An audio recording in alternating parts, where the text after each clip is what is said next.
எல்லோருக்கும் வணக்கம் நண்பர்களே. கன்னிராசி என்பர்களே, என்ன சொல்கிறது சார், இவங்களாம் ஒரு ஜாக்பாட்டான காலம் அப்படின்னு சொல்லலாம்.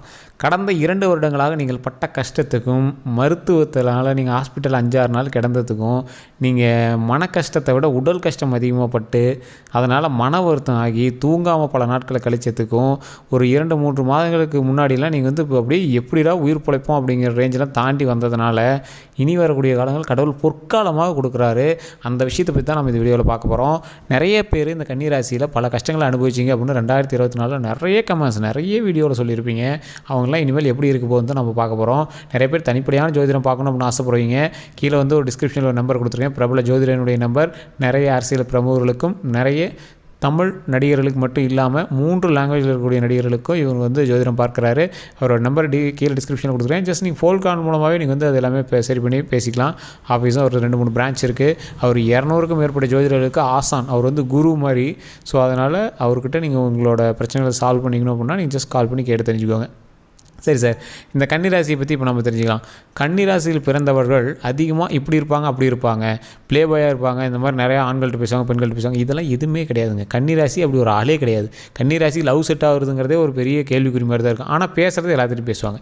எதிர் பாலின ஈர்ப்பு இருக்கிறவங்க. ஆண்களாக இருந்தால் பெண்கள்கிட்ட நிறையா பேசுவாங்க, பெண்களாக இருந்தால் ஆண்கள் நிறையா பேசுவாங்க. ஆனால் லவ்வுங்கிறது ஒன்று செட் ஆகிருக்காது. அந்த மாதிரி தான் இருப்பாங்க. இது ஒரு கன்னிராசி பற்றி அவங்களாவே ஒன்று ஊருக்குள்ளே கிளப்பி விட்றது தான் இந்த மாதிரி பண்புள்ளவங்களால தான். ஸோ மற்றபடி இந்த கன்னிராசி இருக்கிற இடத்துல ஒரு கலகலப்பு இருக்கும், சந்தோஷம் இருக்கும். இவங்க எப்படி சொல்கிறது, எவ்வளோ கலகலப்பாக சந்தோஷமாக இருந்தாலும் சின்ன கரெக்டான ஒரு விஷயத்தில் கரெக்டாக இருக்கணும் அப்படின்னு நினைக்கிறவங்க.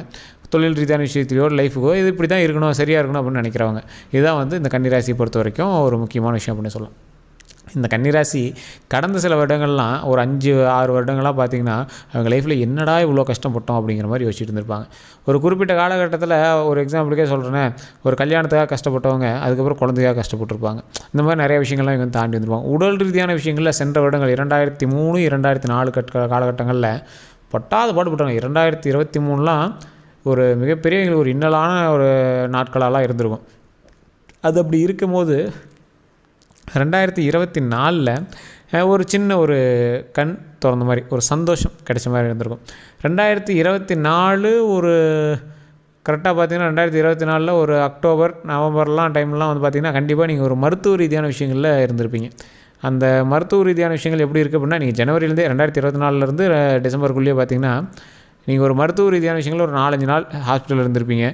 மருந்து விஷயங்களில் நிறையா பயன்படுத்திருவீங்க. ஏதோ ஒரு இன்ஜெக்ஷனோ இன்சுலினோ ஏதோ ஒன்று உங்களுக்கு கொடுக்கணும் அப்படிங்கிறதுனால பண்ணியிருப்பாங்க. நிறையா ஆப்ரேஷனுக்குலாம் நீங்கள் போயிட்டு வந்திருப்பீங்க. அதனால் உயிர் தப்பிச்சதே பெருசு சார் அப்படிங்கிற ரேஞ்சுக்கு நீங்கள் வந்திருப்பீங்க. எப்படி தான் உயிர் தப்பிச்சுனே தெரியல, பல இன்னல்களை தாண்டி இப்போ தான் கொஞ்சம் உயிர் தப்பிச்சு வெளியே வந்திருக்கோம் அப்படிங்கிற ரேஞ்சில் தான் நீங்கள் வந்திருப்பீங்க. கடவுள் புண்ணியத்தில் இனிமேல் உங்களுக்கு கஷ்டம் கிடையாது அப்படிங்கிறதா ஒரு மிகப்பெரிய விஷயம். சார் அவ்வளோ பெரிய இதை தாண்டி வந்திருக்கோம், இன்னும் மருந்து மாதிரிலாம் எடுத்துகிட்டு தான் இருக்கோம், தூக்கம் கேட்டுட்டு தான் இருக்குது அப்படிலாங்கிறவங்களுக்கு சார் ஒரு கண்டத்தை தாண்டிட்டீங்க, இதுக்கு மேலே உங்களுக்கு சந்தோஷம்தான். ஸோ எல்லார் லைஃப்லேயும் ஒரு மிகப்பெரிய இறக்கம் வரும். அந்த இறக்கத்தை தாண்டிட்டீங்க. இதுக்கு மேலே மேடு தான், சந்தோஷம் தான், மகிழ்ச்சி தான். அதனால் இதுக்கு மேலே நீங்கள் கவலைப்பட தேவையில்லை.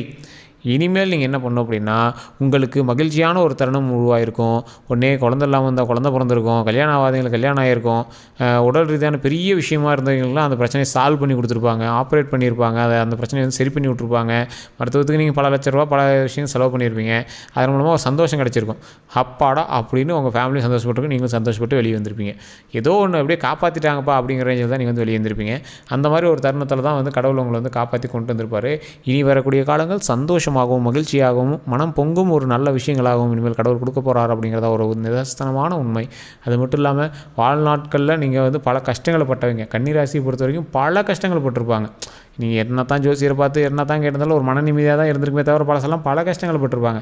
சரி, இப்போ நீங்கள் சொல்கிறது ஆறுதலாக தான் இருக்குது, இதெல்லாம் நடந்தால் பரவாயில்லையே அப்படின்னு நீங்கள் கமெண்ட் செக்ஷனில் சொல்லிட்டு தான் இருப்பீங்க. இப்போ நான் சொன்னது உண்மை அப்படின்னா மறக்காம கமெண்ட் செக்ஷனில் பதிவிடுங்க. இந்த 2023-2024 பற்றி நான் சொன்னதெல்லாம் உண்மை தான் அப்படின்னா நீங்கள் மறக்காம கமெண்ட் செக்ஷனில் பதிவிடுங்க. இவங்களுக்கு எல்லாத்துக்குமே அடுத்து என்ன நடக்க போகுது அப்படிங்கிற ஒரு கேள்வி இருக்கும். சரி, இப்போ இந்த பிரச்சனைலாம் தாண்டி வந்தாச்சு, ஓகே, இன்னுமே சின்ன சின்ன கடன்லாம் இருக்குது, கடன் பிரச்சனைலாம் நிறையா இருக்குது, அதெல்லாம் சரி பண்ணல. உடல் ரீதியான பிரச்சனைகள் சரியாகிட்டே தான் வருது, அது எப்போ தான் சரியாகும். தூக்கமின்மை நிறையாவே இருக்குது, அது எப்போ தான் சரியாகும். சரி, இப்போ இனிமேல் வரக்கூடிய லைஃப்பில் நான் என்ன பண்ணணும், என்ன பண்ணக்கூடாது, இதுதான் உங்களோட கேள்வியாக இருக்கும். சரி, இனிமேல் வரக்கூடிய லைஃப்பில் நீங்கள் எது தொட்டாலும் பொண்ணாகக்கூடிய நேரம். அது நல்ல ஒரு உன்னதமான ஒரு விஷயத்தை கொடுக்கக்கூடிய நேரம். உங்களுக்கு வந்த விஷயம் அப்படி உங்களுக்கு கல்யாணம் ஆயிடுச்சுன்னா கல்யாணத்தின் மூலமாக நன்மை நடக்க போகுது, குழந்தை பிறந்தால் குழந்தையின் மூலமாக நன்மை நடக்க போகுது. ஸோ இந்த மாதிரி ஒரு விஷயம் நடக்க போகுது. உங்களோட பெற்றோர் மூலமாகவோ இல்லை நீங்கள் ஏதாவது ஒரு சின்ன ஒரு இடமாற்றத்தினால மாறி இருப்பீங்க. ஸோ அந்த மாதிரி சின்ன சின்ன விஷயங்கள் உங்களுக்கு நடுவில் நடந்திருக்கும். உங்களோட கல்யாணம் ஆகிருந்தால் அப்பா அம்மா வீட்டுக்கு போயிருப்பீங்க, ஒரு 3-4 மாதம் அந்த மாதிரி ஏதோ ஒரு மாற்றம், ஒரு 2-3 மாதம் இந்த 2024 நீங்கள் வந்து மாறி தான் இருந்திருப்பீங்க. 1 மாதம் 2 மாதம் ஏதோ ஒரு இடத்துல நீங்கள் வந்து இடம் மாறி தான் இருந்திருப்பீங்க. அப்படி இல்லைனா 5 நாள் நீங்கள் ஹாஸ்பிட்டல்லையே இருந்துட்டு தான் வந்திருப்பீங்க 2024 பொறுத்த வரைக்கும். நீங்கள் வேறு யாருக்காவது ஒரு பிரச்சனைக்காகவாது நீங்கள் போய் இருந்துட்டு தான் வந்திருப்பீங்க. இல்லையா, ஜெயிலே இருந்துருக்கிறதுக்கும் வாய்ப்பு இருக்குது. அந்த மாதிரி தான் உங்களுக்கு வந்து 2024 இருந்திருக்கும். அந்த கட்டத்தெல்லாம் தாண்டியாச்சு, அந்த கண்டத்தெல்லாம் தாண்டியாச்சு. இதுக்கு மேலே நன்மைகள் மட்டும்தான் உங்களோட லைஃப்பில். அந்த நன்மைகளான லைஃப் எதை பொறுத்து அமைய போகுது அப்படின்னா, தொழில் ரீதியாகவும் மன ரீதியாகவும் உடல் ரீதியாகவும் சந்தோஷம் மட்டுமே இனி வரப்போகுது. அதே மாதிரி நீங்கள் வணங்க வேண்டிய தெய்வமானது துர்க்கை அம்மன் வழிபாடு கண்டிப்பாக பண்ணுங்கள். காமாட்சி வழிபாடு பண்ணுங்கள். காமாட்சி வழிபாடு உங்களுக்கு மிகப்பெரிய புண்ணியத்தை அள்ளித்தரப்போகுது. ஸோ இந்த காமாட்சி வழிபாடு அப்படிங்கிறது ஒரு பெண்ணுக்கு நீங்கள் வந்து ஒரு உணவு அளிக்கிறது, அந்த காமாட்சிக்கு நீங்கள் கொடுக்குற மாதிரி. ஒரு பெண் யாராவது நிற்கிறாங்க அப்படின்னா அவங்களுக்கு வந்து உணவளிங்க. நிறைய பேர் சொல்லுவாங்க, காஞ்சி காமாட்சி அதோட விஷயம் எல்லாமே சொல்லுவாங்க. காமாட்சி அம்மன் அப்படிங்கிறவங்க யார் அப்படின்னா, ஒரு மருத்துவ ரீதியான விஷயங்களுக்கும் ஒரு உடல் ரீதியான விஷயங்களுக்கும் வணங்கக்கூடிய ஒரு முக்கியமான தெய்வம் காமாட்சி. இது நிறைய பேருக்கு தெரியறதில்ல. காமாட்சி அம்மனை வந்து ஏன் வழிபடணும், எதுக்கு வழிபடணும் நிறைய பேர் தெரியறதில்ல. நிறைய நான் கதைகள் கேட்டிருக்கேன், நிறைய வீடியோக்கள்லாம் நான் பார்த்துருக்கேன். அது மட்டும் சாப்டராக நான் சொல்லலை, அதை மட்டுமே வச்சு நான் இதை சொல்லலை. சில இடங்கள்லாம் நான் சில கதைகளை தேடி போகும்போது அந்த இடத்துல நான் பார்த்த வைத்திய சாலைகள்லேயும் சரி, அதே மாதிரி சில பழங்காலத்தில் மருத்துவ குறிப்புகள் எழுதுவாங்க பார்த்திங்களா, பாம்பு கடிச்சா சரி பண்ணுறவங்க, இந்த மாதிரி ஆட்கள் எல்லாருமே வணங்கிய முதல் தெய்வம் காமாட்சி. இன்றைக்குமே நாங்கள் நிறையா விஷயத்தில் நான் அந்த விஷயத்தை பார்த்துருக்கேன். அந்த மாதிரி வணங்கக்கூடிய தெய்வம் தான் காமாட்சி. உடல் ரீதியான பிரச்சனைகளிலிருந்து நீங்கள் விலகுவதற்கும், உங்களுக்கு இனி வரக்கூடிய பிரச்சனைகள் எதுவும் உங்களை வந்து அண்டாமல் இருக்கிறதுக்கும் நீங்கள் வந்து வணங்க வேண்டிய தெய்வம் காமாட்சி. ஓம் காமாட்சி அம்மனே போற்றி, ஓம் காமாட்சி அம்மனே போற்றி, ஓம் காமாட்சி அம்மனே போற்றி அப்படின்னு மறக்காமல் 3 தடவை டைப் பண்ணிவிட்டு கமெண்ட் செக்ஷனில் டைப் பண்ணிட்டு ஃப்ரீ டைமில் நீங்கள் வீட்டில் சொல்லி பாருங்கள். சொல்லி பார்த்துட்டு இனி எப்போ உங்களுக்கு டைம் கிடைக்குதோ, யாராவது ஒரு அம்மா நிற்கிறாங்க அப்படின்னா, சாப்பாடு இல்லாமல் இருக்காங்க அப்படின்னா, தயிர் சோறோ லெமன் சாதமோ தக்காளி சாதமோ ஏதோ ஒன்று, பிஸ்கெட் தான் சார் இருக்குது கொடுங்க சார், வயிறு நம்பிட்டோம், சந்தோஷமாக எங்களுக்கு வயிறு நப்பி விட்டீங்க அப்படின்னா அவ்வளோ ஒரு புண்ணியம் கிடைக்க போகுது. அதன் மூலமாக உங்களுக்கு மன மகிழ்ச்சி மட்டும் கிடைக்க போகிறதில்ல, பல நன்மைகள் நடக்க போகுது. நீங்கள் 1 வாரம் ட்ரை பண்ணுங்களேன். இப்போ நான் சொன்ன விஷயத்தை 1 வாரம் ட்ரை பண்ணுங்கள். ஒரு வாரத்தில் ஒரு நாளைக்கு 5 ரூபா செலவாகுமா? பிஸ்கெட்டு நீங்கள் வண்டியில் போகும்போது ஒருத்தருக்கு ஒரு மில்க் பிக்கிஸ் எடுத்து கொடுங்க, அவங்க சாப்பிட்டோம், அவங்க சாப்பிட்றத நீங்கள் பாருங்கள். ஒரு 2 வாழ்த்து அவங்க முடிஞ்சால் உங்களால் நல்லா இருப்பா அப்படின்னு அவங்க வந்து நம்மளை சொன்னாங்க அப்படின்னா அது போதும் சார் உங்களுக்கு. உண்மையிலே சொல்கிறேன், அதுதான் அவ்வளோ ஒரு பாசிட்டிவ் வைப்பை கொடுக்க போகுது. அது மட்டும் இல்லாமல் இனி வரக்கூடிய காலங்களில் தொழில் ரீதியான விஷயங்கள் உங்களுக்கு நல்லாவே இருக்கும். அதனால் நீங்கள் கவலைப்படவே தேவையில்லை. கன்னி ராசியை பொறுத்த வரைக்கும் தொழில் ரீதியான விஷயங்கள் உங்களுக்கு பரவாயில்லையாக இருக்கும். கடந்த காலங்கள் கொஞ்சம் டல்லாக தான் இருக்கும். என்ன சார் இப்படி சொல்கிறீங்க, இப்போ பார்த்தா எங்களுக்கு ஒன்றும் பெருசாக தெரியல அப்படின்னு. இனி வரக்கூடிய காலங்கள் தான் சொல்கிறேன். இதுவே 2025 பார்த்திங்கன்னா நடுவில் 2-3 சாப்டரெல்லாம் இருக்குது. ஸோ அந்த காலகட்டங்கள்லாம் ஓரளவுக்கு அப்படியே கொஞ்சம் ஏற்ற இறக்கமாக தான் இருக்கும். இருந்தாலும் பழசை கம்பேர் பண்ணும்போது பரவாயில்லன்னு தோணும். ஸோ கடன் பழசோட இப்போ அதிகமாக தான் இருக்கும். இருந்துட்டு போகுது சார், அது எல்லாத்துக்குமே உங்களுக்கு பேக்கப் ரெடியாக தான் இருக்குது. நீங்கள் வந்து ஏற்கனவே உங்கள் அப்பா சம்பாதிச்ச சொத்து மேலே நீங்கள் லோன் போடல, நீங்கள் சம்பாதிச்சு நீங்கள் சம்பாதிச்சது மேலே தான் லோனை போட்டு கொண்டு வந்துட்டுருக்கீங்க. நீங்கள் வந்து எல்லாமே பாசிட்டிவாக தான் கொண்டு வந்துட்டுருக்கீங்க. அதனால் நீங்கள் வந்து கவலைப்பட தேவையில்லை. உங்களுக்கு மனசுக்குள்ளே இருக்கும் இவ்வளோ கடன் இருக்குது, நம்மளெல்லாம் சொல்கிறாங்களே அது இதுன்னு நீங்கள் கவலைப்படவே தேவையில்லை சார். இனி வரக்கூடிய காலங்கள் பொற்காலங்களாக இருக்கும்போது சின்ன சின்ன ஏற்ற இறக்கங்கள் இருக்க தான் செய்யும். இருந்தாலுமே நீங்கள் வந்து ஒரு மிகப்பெரிய ஒரு விஷயத்தை நோக்கி பிரயாணிக்கிறீங்க. அந்த இடத்துல முள்ளு குத்துதுலாம் நீங்கள் 10 நிமிஷம் வேஸ்ட் பண்ணிகிட்டு இருக்காதீங்க. அந்த லைட்டாக டக்குன்னு எடுத்து பண்ணிட்டு நீங்கள் மட்டும் நடந்துகிட்டே இருக்கணும். ஒரு மலை ஏற்றத்தில் சிகரத்தில் ஒரு மிகப்பெரிய ஒரு வெற்றி நீங்கள் வந்து கைப்பற்ற போகும்போது முள்ளு குத்துன்னு உட்காந்து அதுக்கு ஒரு நாள் உட்காந்து டென்ஷன் ஆகிட்டு இருக்கக்கூடாது. அப்படியே காலை டக்குன்னு தட்டிட்டு நான் பாட்டுக்கு அந்த பிரயாணத்தில் வெற்றி நோக்கி பிரயாணம் பண்ணிகிட்டே இருக்கணும். ஸோ உங்களோட பிரயாணிக்கக்கூடிய இன்னொரு ராசியானது உங்களோட வீட்டுக்காரரோ, உங்களோட மனைவியோ, உங்களோட அப்பா அம்மாவோ, உங்களோட நட்பு வட்டாரமோ, உங்களோட காதலியோ யாரோ ஒருத்தர் உங்களுக்கு வந்து மிக உறுதுணையாக இருப்பாங்க. வா கையை பிடி வா, நான் பார்த்துக்கிறேன், உனக்கு என்ன கவலைப்படுற அப்படிங்கிற மாதிரி இருப்பாங்க. அவங்களுக்கு நீங்கள் உறுதுணையாக இருக்கணும், பாசிட்டிவ் எனர்ஜியாக இருக்கணும். அப்படி பாசிட்டிவ் எனர்ஜியாக இருக்கும்போது உங்களுடைய லைஃப் மிகப்பெரிய ஒரு அச்சீவ்மெண்ட்டை அச்சீவ் பண்ண போது.